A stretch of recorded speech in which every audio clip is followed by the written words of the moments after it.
A very good afternoon to all my dear friends. Welcome to my YouTube channel Business World. In the today's video, we are going to discuss about the importance / significance of the planning. And जब मैंने slash put up कर दिया है, इसका मतलब क्या है कि आपसे इम्पोर्टेंस पूछी जाए या सिग्निफिकेंस पूछी जाए, आप सिमिलर पॉइंट्स लिखकर आएंगे. Fine. So the very first point is planning provides the direction. As we all know, जब हम प्लानिंग कर रहे हैं हम कुछ स्टेप्स फॉलो कर रहे हैं, एंड जब आप स्टेप वाइज चल रहे हैं तो बेसिकली क्या है, उसने आपको एक डायरेक्शन दी, ऐसे ऐसे ऐसे ऐसे ऐसे ऐसे ऐसे चलते जाओ. So this is basically the direction. तो सबसे पहली इंपॉर्टेंस या सिग्निफिकेंस क्या है कि प्लानिंग आपको एक डायरेक्शन प्रोवाइड कर देता है कि आपको किस डायरेक्शन को फॉलो करके मूव करना है और अपने ऑब्जेक्टिव्स को अचीव करना है. सेकेंडली हमारे पास आता है planning reduces the risk of uncertainty. देखिए, हमें पता है कि planning is futuristic in the nature. वो फ्यूचर के बारे में एजम्पशंस करता है.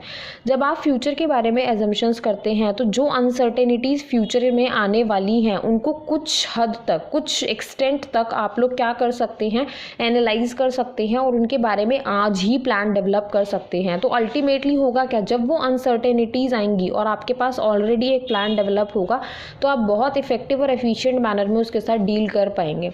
इसीलिए सेकेंड इंपॉर्टेंस या सिग्निफिकेंस अगर हम बोलें तो वो है कि वो अनसर्टेनिटीज से होने वाले रिस्क को रिड्यूस कर देता है.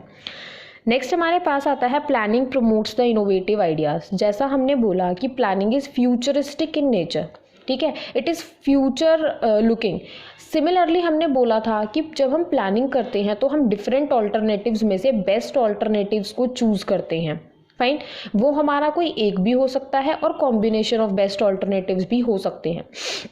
तो अल्टीमेटली है क्या, जब आपको बेस्ट ऑल्टरनेटिव्स चूज़ करने हैं, जब आपको फ्यूचर के बारे में एजम्पशंस या अनसर्टेनिटीज़ के बारे में एजम्पशन करनी है, तो अल्टीमेटली होगा क्या, आपको क्रिएटिव होने की ज़रूरत होगी, आपको एनालिटिकल थिंकिंग यूज़ करने की ज़रूरत होगी. एंड अल्टीमेटली जब आप क्रिएटिव थिंकिंग करेंगे तो होगा क्या कि जो आपके आइडियाज़ हैं वो और ज़्यादा इनोवेटिव होंगे. तो प्लानिंग जो है वो इनोवेटिव आइडियाज़ को भी प्रमोट करने में हेल्प करता है. Fine.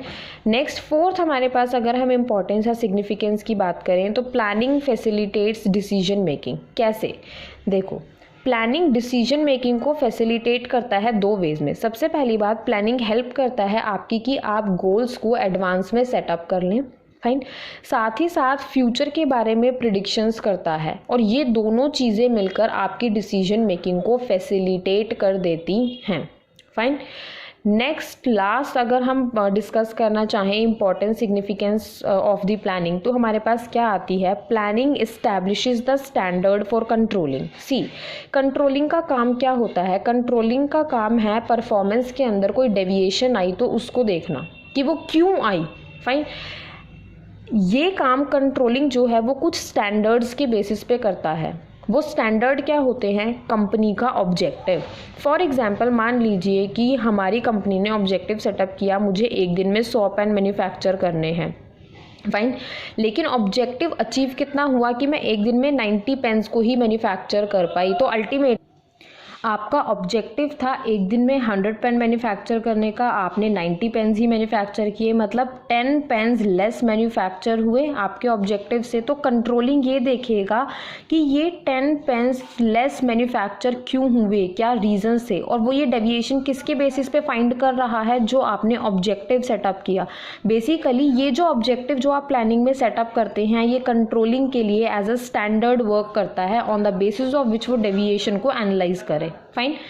Hopefully the importance and significance of planning is clear to you all. If you like my video, then please don't forget to like, share and subscribe my YouTube channel. A very thanks to all.